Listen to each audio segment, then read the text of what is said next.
Welcome to a new episode of Min Washington. In this week's show, Bienvenue dans votre émission depuis Washington. Nous aborderons cette semaine les axes suivants. 250e anniversaire de l'indépendance des États-Unis. Maroc, États-Unis, 250 ans d'amitié. À la mémoire des familles qui ont bravé les océans pour fonder leur avenir dans le Nouveau Monde.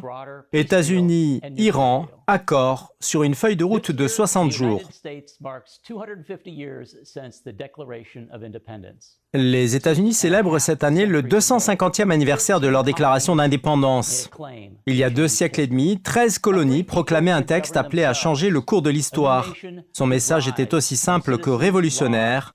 Un peuple libre peut se gouverner lui-même et une nation peut naître de citoyens, de lois et d'un sens partagé des responsabilités. Cette idée a traversé les océans et les générations.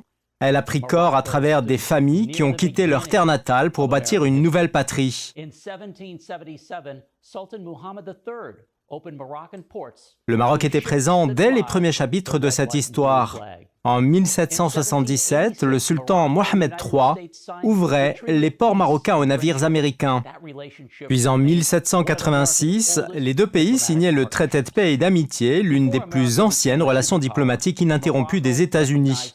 Bien avant que l'Amérique ne devienne une puissance mondiale, le Maroc avait su reconnaître son potentiel. Mais qui a construit les États-Unis? La réponse ne se trouve pas seulement du côté des présidents, des généraux ou des grandes figures de l'histoire.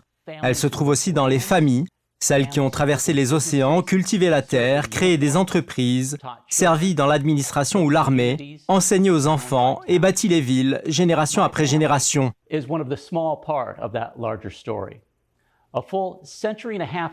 Ma famille n'a représenté qu'une modeste part de cette grande histoire.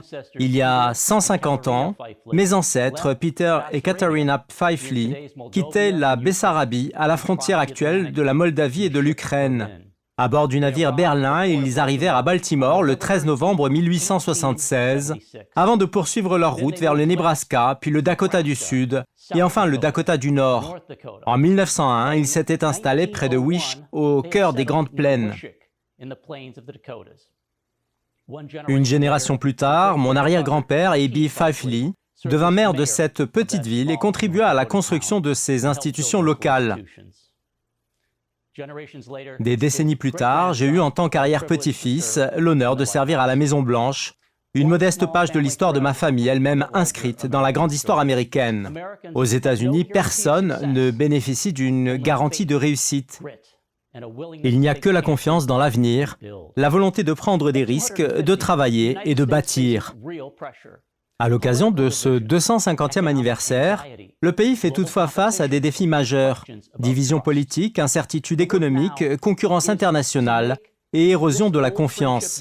L'enjeu est désormais de faire en sorte que l'amitié historique entre le Maroc et les États-Unis profite à une nouvelle génération.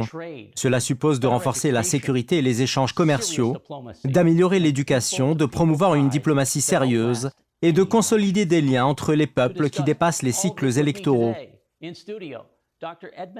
Pour en débattre, j'ai le plaisir d'accueillir le Dr Edmond Gharib, universitaire américain d'origine libanaise, enseignant à l'Université américaine de Washington et à Elliott School of International Affairs de l'Université George Washington.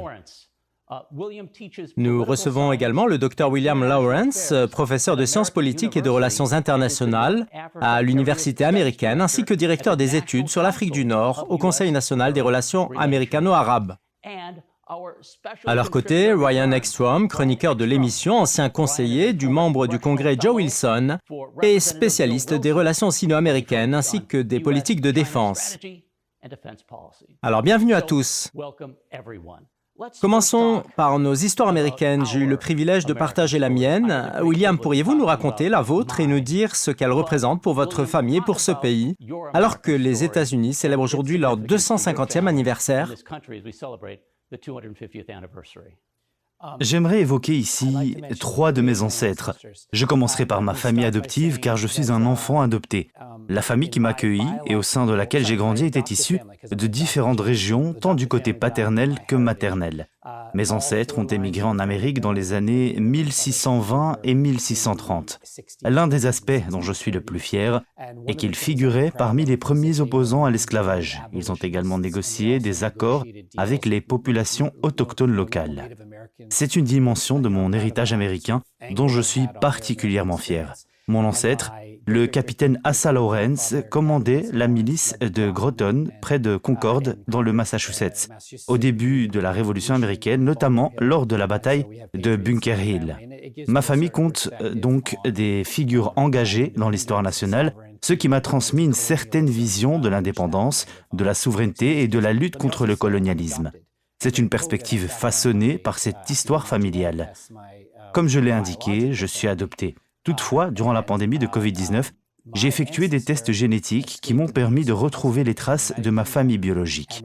J'ai ainsi découvert que l'une de mes arrière-grand-mères avait fui un mari violent au Royaume-Uni. Elle a traversé une grande partie des États-Unis jusqu'à atteindre l'Utah, avançant avec un enfant d'1 an installé dans une charrette et un autre de 3 ans. Au cours de ce périple, 20 personnes du convoi qui l'accompagnaient ont perdu la vie, victimes de froid et de la faim. Cette histoire a d'ailleurs inspiré un film intitulé 17 miracles que vous pouvez voir. Elle a accompli un voyage extraordinaire à travers les États-Unis jusqu'à Zion dans l'Utah, où elle fit partie des premiers pionniers à s'y établir. Nous allons essayer de retrouver ce film. Parlez-nous maintenant de votre parcours, une histoire qui inclut également le Maroc.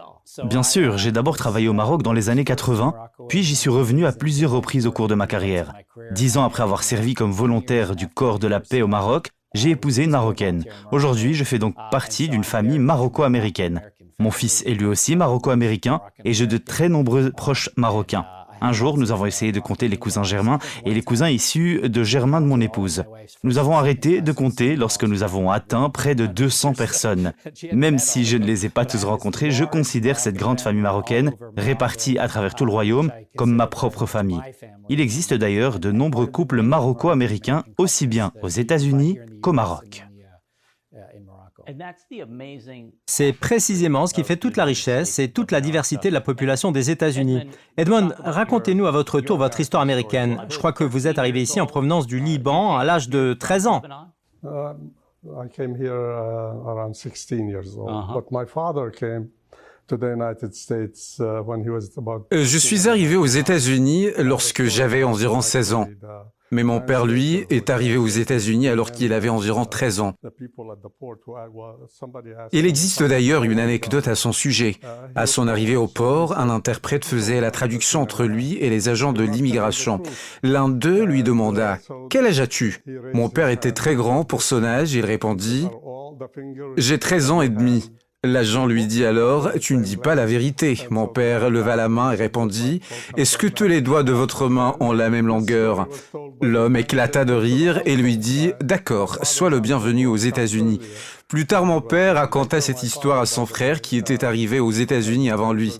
Par la suite, il s'engagea dans l'armée américaine, y servit pendant plusieurs années, puis obtint la citoyenneté américaine.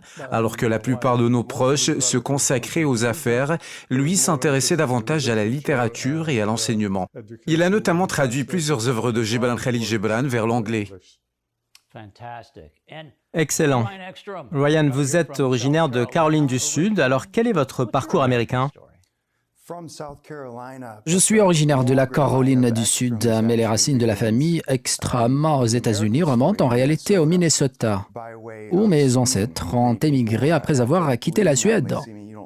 Beaucoup de gens s'en étonnent lorsqu'ils me voient car je n'ai pas les traits que l'on associe généralement aux Suédois. J'ai les cheveux bruns et les yeux marrons, pourtant c'est bien la réalité. Mes grands-parents paternels ont émigré de Suède vers les États-Unis. Mon grand-père est arrivé aux États-Unis alors qu'il était encore très jeune, en pleine période de la Grande Dépression. Quelques années plus tard, il s'est engagé dans l'armée américaine et a combattu sur le front du Pacifique pendant la Seconde Guerre mondiale. À son retour, il rapportait avec lui de nombreuses histoires et expériences qu'il n'a cessé de nous raconter d'ailleurs. Je me souviens très bien de ses récits durant les dernières années de sa vie. Après la guerre, il a poursuivi ses études jusqu'à devenir professeur d'économie à l'Université du Minnesota. Pour moi, son histoire incarne parfaitement ce que représente notre pays. Ce n'est pas seulement une terre d'opportunités, c'est aussi une terre où la réussite exige des sacrifices. That it doesn't. Okay, so we're going to talk more about America 250, but first. C'est vrai, nous reviendrons dans un instant sur les États-Unis et les célébrations du 250e anniversaire. Mais auparavant, retrouvons notre correspondante Shourouk Diab dans l'un des parcs nationaux de Washington. Shourouk, alors que les États-Unis se préparent aux célébrations du 250e anniversaire, qu'est-il prévu dans la capitale? Parlez-nous de l'ambiance qui règne actuellement à Washington. Oui, Marc, à Washington, les préparatifs du 250e anniversaire de l'indépendance des États-Unis se poursuivent. L'administration américaine présente cet événement comme l'une des plus grandes célébrations nationales de l'histoire contemporaine du pays. Depuis plusieurs mois, la Maison-Blanche déploie d'importants efforts pour faire de cette commémoration un projet national s'étalant sur une année entière, avec pour objectif de retracer le parcours des États-Unis depuis la déclaration de l'indépendance de 1776 jusqu'à aujourd'hui. Dans ce cadre, l'administration a créé une équipe spéciale au sein de la Maison-Blanche, chargée de coordonner les manifestations nationales. Elle a également lancé l'initiative Freedom 250, qui comprendra des programmes culturels, historiques et éducatifs à travers tout le pays. Parallèlement, une série de grandes festivités est en préparation dans la capitale Washington. Parmi les temps forts figurent les célébrations du 4 juillet, qui devraient attirer des centaines de milliers de visiteurs, venus des États-Unis comme de l'étranger. Cette commémoration ne se limite pas à célébrer le passé. Elle revêt également une dimension politique et culturelle, visant à renforcer l'identité nationale américaine et à mettre en valeur les principes sur lesquels la République américaine a été fondée. Alors que Washington se pare de drapeaux et de symboles nationaux, la capitale semble se préparer à un événement exceptionnel qui témoigne de l'importance de cet anniversaire dans la mémoire collective américaine et relance le débat sur le parcours des États-Unis ainsi que sur leur avenir au cours des prochaines décennies. All right, thank you so much, Shourouk. So, Bill Lawrence, 250 years since the Declaration of Independence. Très bien, merci Shourouk. William, 250 ans se sont écoulés depuis la déclaration d'indépendance, un anniversaire qui sera célébré à travers de nombreuses manifestations. Quel type de pays les États-Unis sont-ils devenus aujourd'hui? It's a country that always has and still has a lot of potential, but I don't think it's ever reached its full. C'est un pays qui a toujours disposé d'un potentiel immense et qui en dispose encore aujourd'hui. Briefly in my comments, the history of slavery, the history of the treatment of Native Americans. Mais je ne pense pas qu'il ait pleinement réalisé toutes ses possibilités, ni résolu l'ensemble de ses problèmes.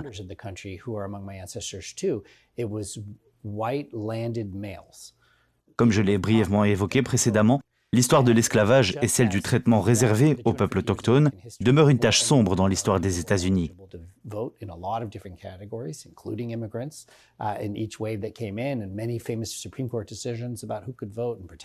Les fondateurs de ce pays, parmi lesquels figurent mes ancêtres, avaient le droit de vote, mais celui-ci était réservé aux hommes blancs propriétaires fonciers.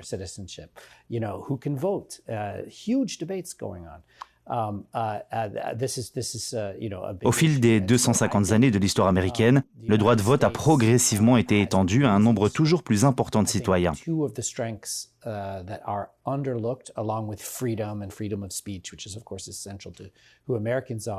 Aux États-Unis, les débats sur les conditions d'acquisition et de maintien de la citoyenneté, ainsi que sur le droit de vote, demeurent d'une importance majeure. That America has, whether it's military power, whether it's the dominant role in. La liberté d'expression constitue également l'un des piliers fondamentaux du pays, au même titre qu'un système universitaire de premier plan qui contribue largement à la puissance américaine, tant sur les plans militaires qu'économiques.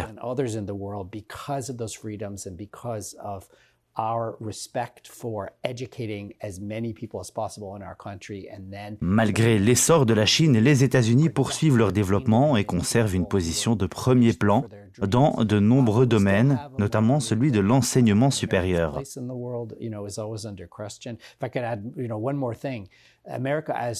the world's sole superpower right now. Toutefois, le rôle des États-Unis sur la scène internationale continue de faire l'objet de débats, en particulier en ce qui concerne leurs interventions à travers le monde.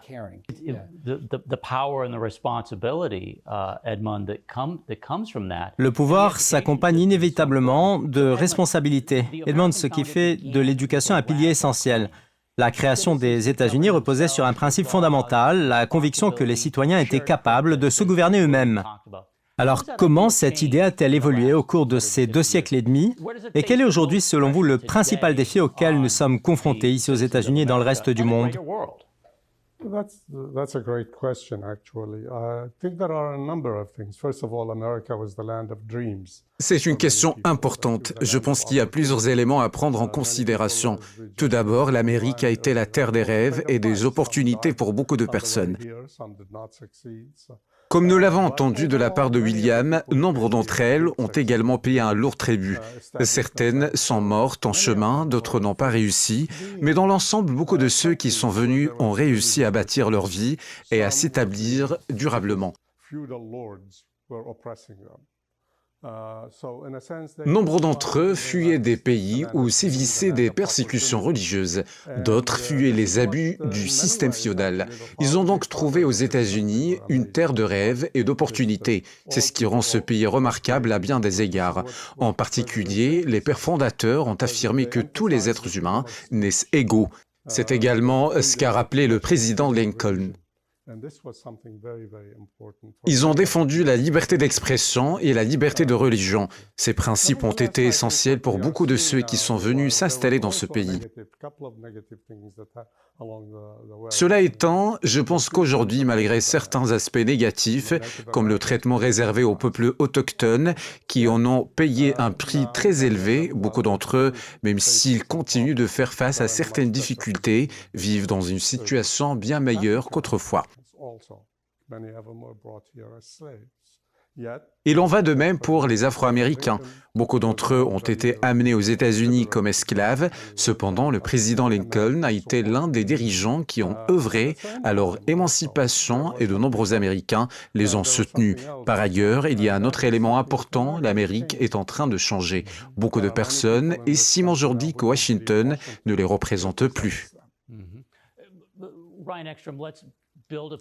Ryan, prolongeons la réflexion engagée par Edmond. Après 250 ans d'histoire, quel regard portez-vous aujourd'hui sur les États-Unis, tant sur le plan politique qu'économique? À l'heure de bouleversements technologiques, des mutations culturelles, des profondes recompositions géopolitiques, sommes-nous en crise? Vivons-nous une nouvelle renaissance ou assistons-nous à un mélange des deux? Je pense que la période que nous traversons est à la fois porteuse de défis et d'opportunités. C'est une certitude. De nombreux facteurs suscitent des inquiétudes, au premier rang desquels figure l'intelligence artificielle, qui pourrait provoquer de profondes transformations de l'économie et du marché du travail, notamment pour ma génération et celles qui entreront sur le marché de l'emploi dans les années à venir. Mais malgré l'ampleur de ces défis, je repense toujours à l'histoire de mon grand-père durant la Grande Dépression. Même si les circonstances actuelles peuvent sembler difficiles, l'histoire nous rappelle que les États-Unis ont traversé des crises bien plus graves et sont parvenus à les surmonter. À mes yeux, la principale leçon est que les États-Unis sont sortis de ces épreuves plus fortes. Ainsi, lorsque j'entends dire que ces défis révèlent des fissures dans l'expérience démocratique américaine, je ne partage pas ce pessimisme. Au contraire, je considère que la solidité des institutions américaines et la force des principes sur lesquels elles reposent sont la source de ma confiance. C'est ce qui me fait croire que les États-Unis sauront surmonter ces crises et poursuivre leur progression. Now, William Lawrence, let's bring Morocco into this. À présent, William, intégrons le Maroc dans cette discussion. Le royaume s'est tenu aux côtés des États-Unis dès le début de leur histoire. En 1777, le sultan Mohamed III a ouvert les ports marocains aux navires battant pavillon américain. Ce fut le début d'une relation remarquable qui dure depuis plus de 240 ans. Alors parlez-nous de cette histoire commune.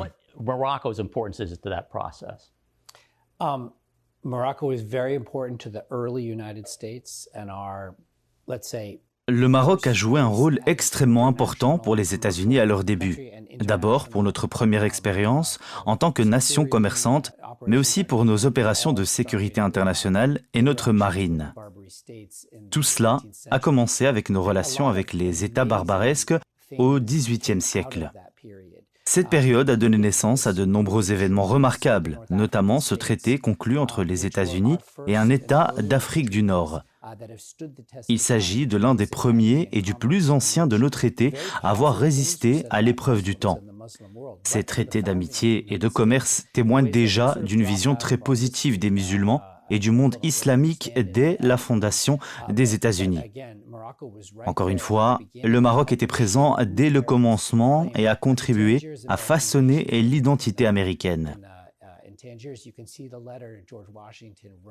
Au musée de la légation américaine à Tanger, vous pouvez voir la lettre que George Washington a adressée au sultan du Maroc. C'est un document remarquable dans lequel il écrit « Nous ne sommes qu'une petite nation agricole, nous avons beaucoup à apprendre du Maroc et nous espérons qu'un jour nous deviendrons comme vous, une nation prospère et influente dans le monde. » À cette époque, les États-Unis n'étaient pas une grande puissance. C'était un pays agricole profondément éprouvé par la guerre d'indépendance et toutes ses conséquences. Ils n'auraient d'ailleurs pas remporté cette guerre sans l'aide étrangère. Par la suite, ils ont dû faire face à une série de conflits, notamment avec la France. Je pense que l'étape décisive suivante fut la Seconde Guerre mondiale, au cours de laquelle le Maroc a joué un rôle particulièrement important dans la victoire contre le nazisme. J'ai personnellement travaillé sur la reconnaissance du rôle des soldats marocains dans la libération de l'Europe, afin que les Marocains obtiennent la reconnaissance qu'ils méritent, car ils ont joué un rôle de tout premier plan. Very much so. Edmund, alliances fall and rise around elections. Absolument. Edmond, les divergences peuvent parfois s'atténuer ou au contraire s'accentuer au gré des élections ou des personnalités, comme William l'a souligné. Toutefois, les relations entre les États-Unis et le Maroc perdurent depuis des siècles. Quels enseignements nos diplomates peuvent-ils tirer d'un partenariat qui a résisté à tant de bouleversements et de guerres ?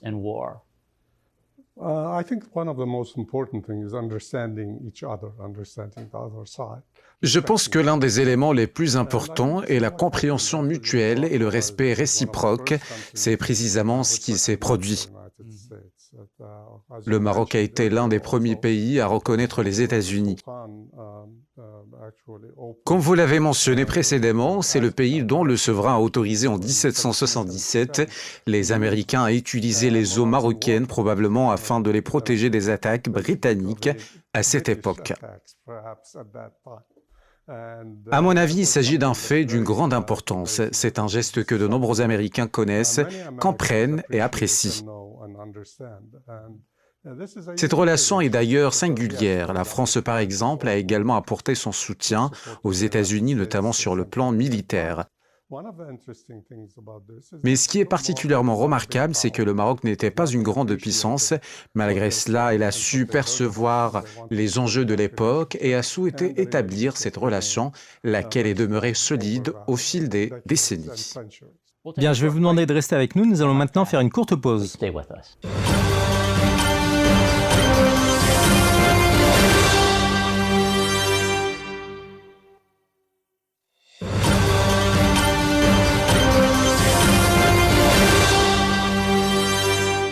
Welcome back to the second part of Min Washington. Nous voilà de retour pour la suite de votre émission depuis Washington. Avant de passer à l'Iran, j'aimerais revenir sur un dernier point concernant les relations entre les États-Unis et le Maroc. Notre partenariat dure depuis près de 250 ans, malgré les guerres, les changements politiques et les crises mondiales. Qu'est-ce qui explique une telle solidité et pourquoi cette relation conserve-t-elle toute son importance, quel que soit le parti au pouvoir à Washington ? William, vous avez été diplomate et analyste au département d'État américain. Vous êtes aujourd'hui accompagné de plusieurs de vos étudiants, dont un Marocain.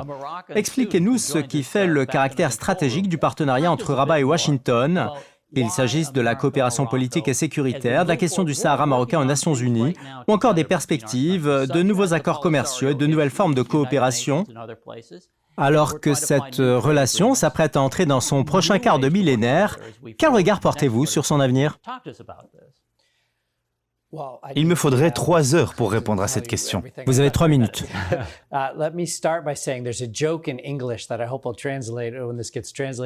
Permettez-moi de commencer par une plaisanterie en anglais. J'espère qu'elle sera bien traduite. On dit que la seule différence entre un Marocain et un Américain est une voyelle, Moroccan et American. Au fond, nos deux pays ont énormément de points communs, dans leur état d'esprit, leurs aspirations, leurs rêves, leur histoire commune et bien d'autres aspects. Je pense que l'une des meilleures façons de comprendre cette relation est d'observer son évolution depuis la Seconde Guerre mondiale. Chaque génération d'Américains a découvert de nouvelles raisons d'aimer le Maroc et chaque génération de Marocains a trouvé de nouvelles raisons d'apprécier les États-Unis. Si l'on remonte aux années 50, on retrouve tous ces films dont l'action se déroulait au Maroc. Dans les années 60 et 70, il y a eu le mouvement hippie, les musiciens, la scène culturelle de Tanger et la génération des beatniks. De nombreux Américains sont alors tombés amoureux de la culture marocaine, du peuple marocain et de la gastronomie marocaine. Dans les années 80-90, nos relations se sont approfondies à travers l'enseignement supérieur, les ressources partagées, la création de nouvelles universités, les partenariats universitaires et une nouvelle manière d'apprendre les uns des autres comment vivre dans un monde en constante évolution. Le dialogue interreligieux s'est également développé. Puis, après les attentats du 11 septembre et les événements du printemps arabe, une nouvelle série d'objectifs communs est apparue, accompagnée de menaces et de défis partagés, auxquels est ensuite venue s'ajouter la pandémie de Covid-19. À chaque étape de notre histoire commune, je suis toujours frappé de voir une nouvelle génération d'Américains et de Marocains trouver de nouvelles façons de s'apprécier mutuellement, d'apprendre les uns des autres et de coopérer. Ensemble, ils offrent au reste du monde un exemple de la manière dont les problèmes peuvent être résolus grâce à l'intelligence collective, plutôt qu'en se rejetant mutuellement la responsabilité et en affirmant « voilà la cause de mes difficultés ». Edmund, d'un point de vue géostratégique, le Maroc occupe une position d'une importance majeure. De leur côté, les États-Unis jouent un rôle essentiel pour le Maroc ainsi que pour l'espace atlantique et méditerranéen. Mais cette relation dépasse largement la seule dimension géographique. Que devons-nous faire pour trouver de nouveaux moyens de promouvoir la paix, la sécurité et la prospérité, non seulement pour nos deux peuples, mais aussi pour les populations des pays voisins du Maroc, qui sont confrontés à de nombreuses difficultés? Clearly, I think that's an important point. Why? Because Morocco has been a close friend of the United States. Il est évident qu'il s'agit là d'une question essentielle. Pourquoi? Parce que le Maroc est un proche allié des États-Unis, comme le professeur Lawrence l'a rappelé tout à l'heure. Les États-Unis entretiennent d'excellentes relations avec le Maroc depuis plusieurs siècles.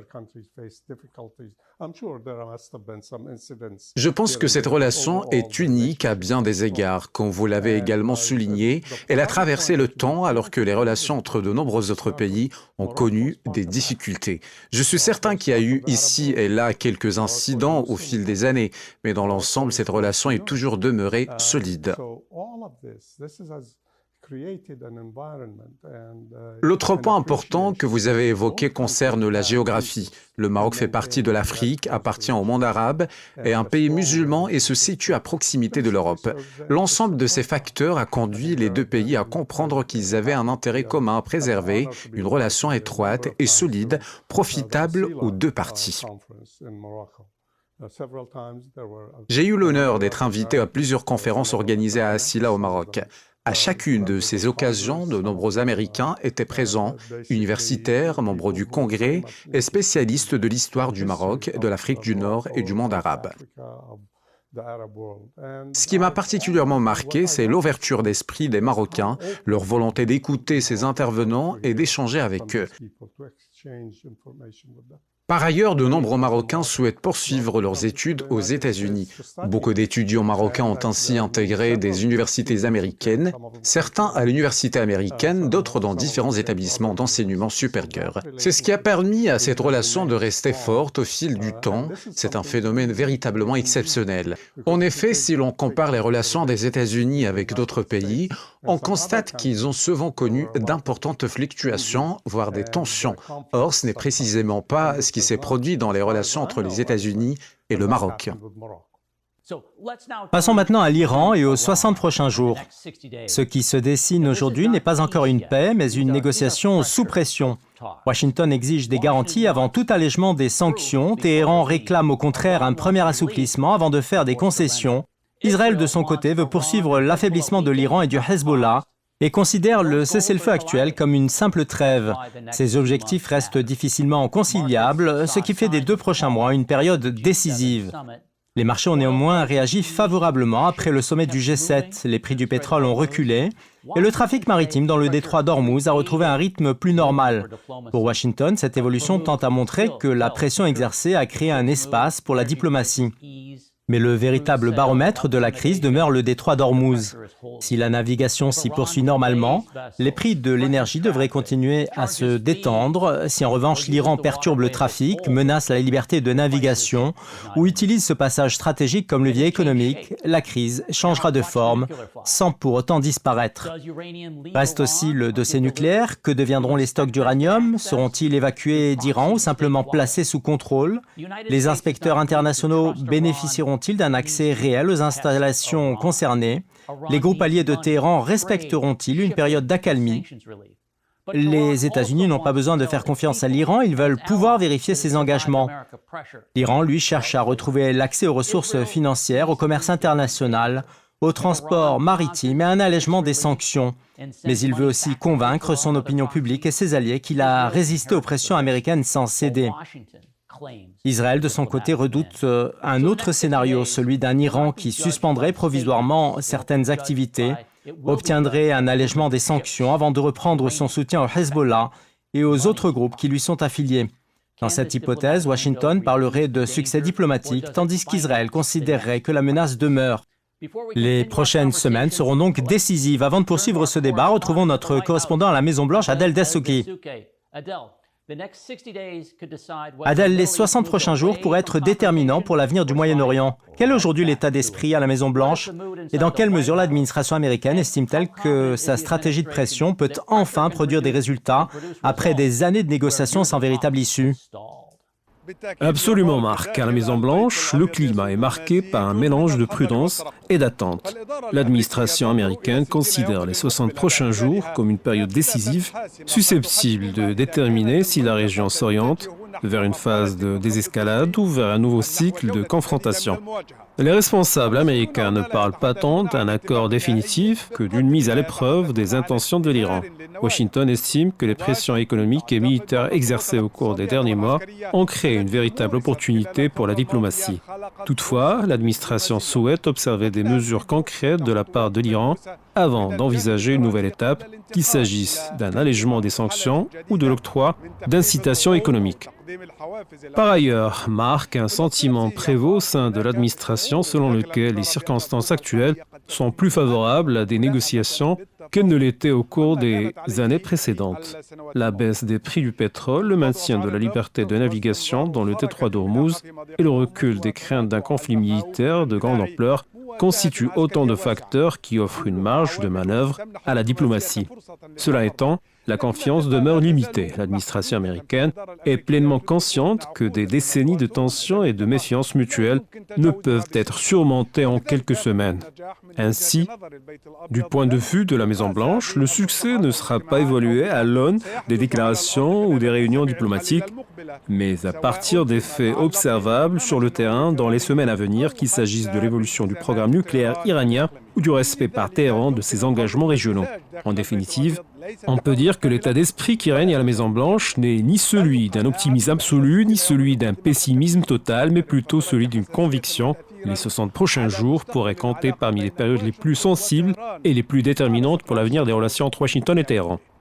Merci Adel. Brian, comme vous le savez, nous ne sommes pas encore dans une logique de paix, mais dans une négociation sous pression. Washington exige des preuves concrètes avant tout allègement des sanctions, tandis que Téhéran réclame d'abord cet allègement avant d'accepter de nouvelles concessions. Quelles sont selon vous les conditions minimales que chacune des deux parties devra remplir pour pouvoir considérer ce processus comme un succès?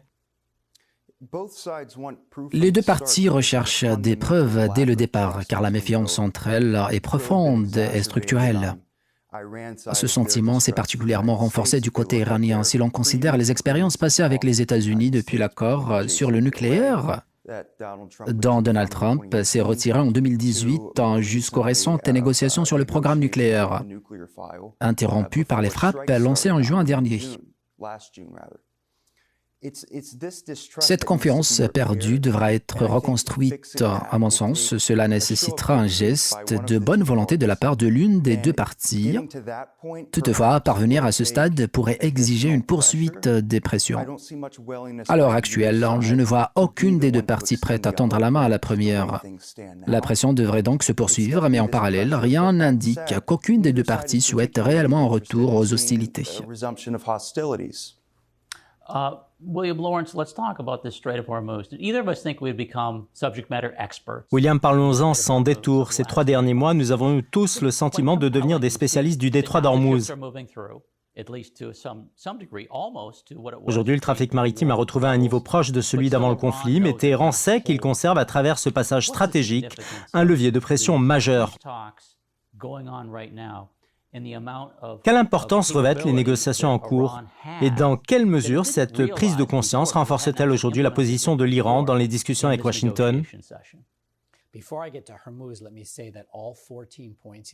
Avant d'aborder le détroit d'Ormuz, je voudrais souligner que les 14 points de l'accord comportent encore une très grande part d'ambiguïté. Ils laissent une large marge d'interprétation sur ce qu'il a réellement été convenu et tous ces aspects devront encore faire l'objet de négociations. Le détroit d'Ormuz est précisément l'un de ces sujets. La déclaration conjointe publiée récemment par Oman et l'Iran est intéressante, mais elle ne règle en rien la question du détroit. Lorsque nous réalisions autrefois des simulations de conflits avec l'Iran, le détroit d'Ormuz apparaissait systématiquement comme un enjeu majeur. Nous pensions alors que la principale menace viendrait de la marine iranienne. Ce n'est pas le cas. Nous pensions ensuite qu'elle résiderait dans les mines marines. Ce n'est pas davantage le cas. Le véritable facteur est ce que nous appelions la flotte de moustiques. Des centaines, voire des milliers de petites embarcations rapides qu'il est pratiquement impossible de neutraliser. Par ailleurs, un aspect a longtemps été sous-estimé, l'assurance maritime. J'ai travaillé sur cette question lorsque j'étais chez Contrôle Risque à Dubaï, en collaboration avec des compagnies d'assurance. Aujourd'hui, de nombreux navires renoncent à emprunter le détroit d'Ormuz, non pas parce qu'ils craignent ces petites embarcations, mais parce qu'ils ne parviennent plus à obtenir une couverture d'assurance. Les autorités iraniennes l'ont parfaitement compris. C'est pourquoi certains estiment désormais que la nouvelle arme stratégique de l'Iran n'est pas l'arme nucléaire, mais bien le détroit d'Ormuz lui-même, qui constitue son principal levier d'influence. Cette réalité a pris une ampleur que ni les rapports d'analyse, ni les simulations militaires n'avaient véritablement anticipée. Elle soulève également une autre difficulté. Désormais, chaque détroit stratégique dans le monde devient un point de vulnérabilité. Ce n'est plus seulement le détroit de Bab el-Mandeb, mais aussi les principaux passages maritimes de la mer de Chine méridionale. Si les États considèrent qu'ils peuvent tirer un profit financier de chaque passage maritime plutôt que de garantir la liberté de navigation, c'est l'ensemble du système commercial international qui en sera affecté. Edmund, it used to be that the nuclear threat. Edmond, jusqu'à présent, on considérait que les principaux leviers de pression de l'Iran résidaient dans son programme nucléaire et ses stocks d'uranium enrichi.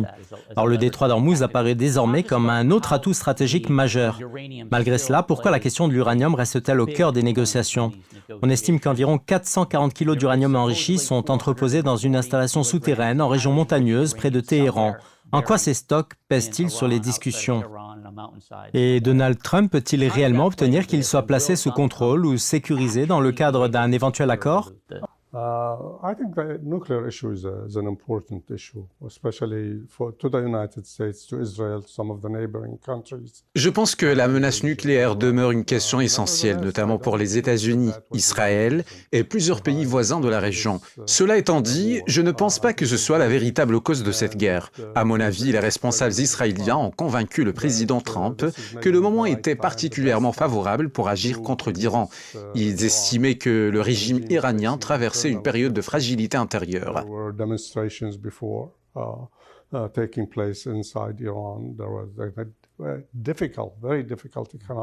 Des manifestations avaient eu lieu dans le pays et l'économie connaissait de graves difficultés, en partie liées au fonctionnement même du régime, mais aussi aux sanctions internationales imposées à l'Iran.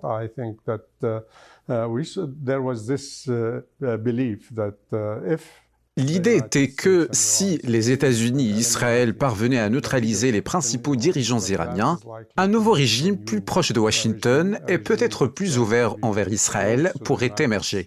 Or, cela ne s'est pas produit. Instead, this is not what has happened, actually. What has happened is Malgré l'élimination de nombreux hauts responsables iraniens, la nouvelle direction semble, au contraire, plus ferme encore que la précédente.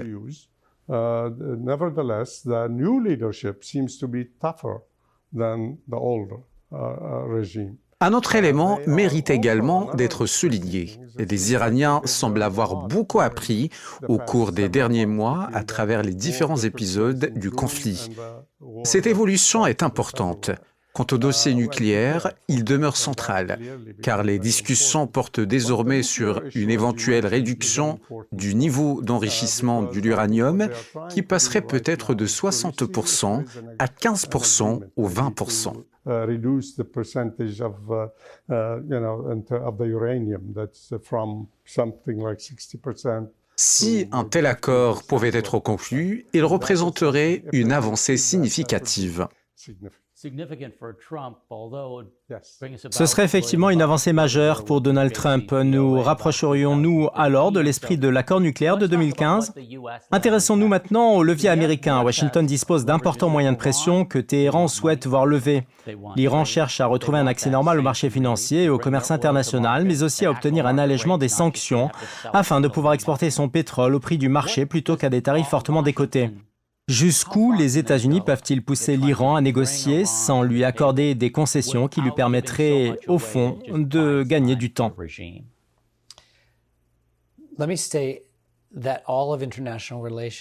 Toutes les relations internationales reposent sur un équilibre entre la contrainte et l'incitation.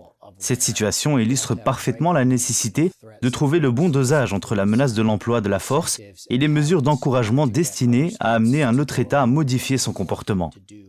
À mon sens, aucune des deux parties n'utilise aujourd'hui ce mélange de manière optimale. Je pense également qu'il existe un mythe, aussi bien du côté américain que du côté iranien. Chacun est convaincu que c'est uniquement la force qui a contraint l'autre à céder. En réalité, la situation actuelle résulte aussi des pressions exercées par les pays arabes, par la communauté internationale et par les contraintes économiques et non du seul recours ou de la seule menace de la force. Du côté américain, plusieurs questions demeurent ouvertes. L'Iran pourrait-il assurer sa propre défense ? Pourra-t-il reconstituer ses capacités militaires ? Le Hezbollah sera-t-il en mesure de se réarmer et de défendre le territoire libanais encore occupé par Israël ? Autant de questions qui devront être prises en considération. Je ne suis pas certain qu'aucun des négociateurs comprenne pleinement les besoins réels de la partie adverse. En revanche, une chose est certaine, fondée sur mon expérience des responsables iraniens au fil des années, ils sont beaucoup plus pragmatiques que ne laisse souvent entendre le discours américain.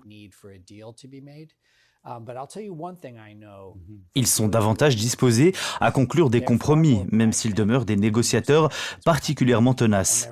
Le peuple iranien, tout comme les autorités du pays, aspire avant tout à sortir de son isolement et à réintégrer pleinement l'économie mondiale. Il existe donc un puissant levier d'incitation. Mais il faudra probablement faire preuve de patience et accepter de reconsidérer certaines lignes rouges, notamment l'idée selon laquelle l'Iran ne devrait disposer d'aucune capacité nucléaire, même civile. L'Iran a-t-il, au regard du droit international, le droit d'enrichir l'uranium jusqu'à 3,67% à des fins civiles et médicales ? Oui, ce droit existe. Priver systématiquement l'Iran de ce droit ne produira pas les effets recherchés par certains proches du président Trump. Au contraire, une telle approche pourrait finalement renforcer la stratégie poursuivie par Téhéran. Ryan, William évoquait à l'instant le Hezbollah. Les groupes alliés de l'Iran restent au cœur de l'équation régionale, alors même que leur rôle ne semble pas véritablement pris en compte dans le mémorandum d'entente. Dès lors, comment les États-Unis pourraient-ils accepter un allègement des sanctions en échange d'un simple recul du programme nucléaire iranien si Téhéran est ensuite en mesure de continuer à financer ses proxys? Le président Trump prend-il aujourd'hui le risque de privilégier un succès diplomatique à court terme au prix de conséquences potentiellement plus lourdes pour la sécurité régionale? Oui, dans une large mesure. Le principal risque est que cette période de 60 jours, où le mémorandum d'entente lui-même offre à l'Iran le temps et les moyens de reconstituer progressivement ses capacités militaires. L'une des principales difficultés sera de s'assurer que les éventuels allègements des sanctions bénéficient effectivement au peuple iranien et ne servent pas à financer des activités illicites. Cette tâche sera particulièrement complexe. L'Iran dispose de réseaux financiers clandestins capables de faire circuler des fonds de manière discrète, et cela a déjà été démontré par le passé. Nous ne sommes donc plus dans la même configuration que lors du précédent accord sur le nucléaire. Certes, certains paramètres ont évolué, notamment parce que l'Iran dépend aujourd'hui moins du Hezbollah et du Hamas qu'auparavant. Le contrôle de ces mécanismes sera extrêmement difficile. J'espère que le président Trump dispose d'une stratégie claire pour répondre à ce défi. Merci d'avoir suivi cette émission depuis Washington. Nous vous invitons à retrouver l'ensemble de nos épisodes sur les différentes plateformes de Média TV et sur les réseaux sociaux. Je tiens à adresser mes sincères remerciements à nos invités Edmond Garib, William Lawrence et Ryan Ekstrom. Les remerciements vont également à nos correspondants Sholok Diab et Adel Dessouki, ainsi qu'à toute l'équipe de production dirigée par le réalisateur et producteur Mohamed Saïd El-Wafi. Merci encore de votre fidélité et à très bientôt pour un nouveau rendez-vous depuis Washington.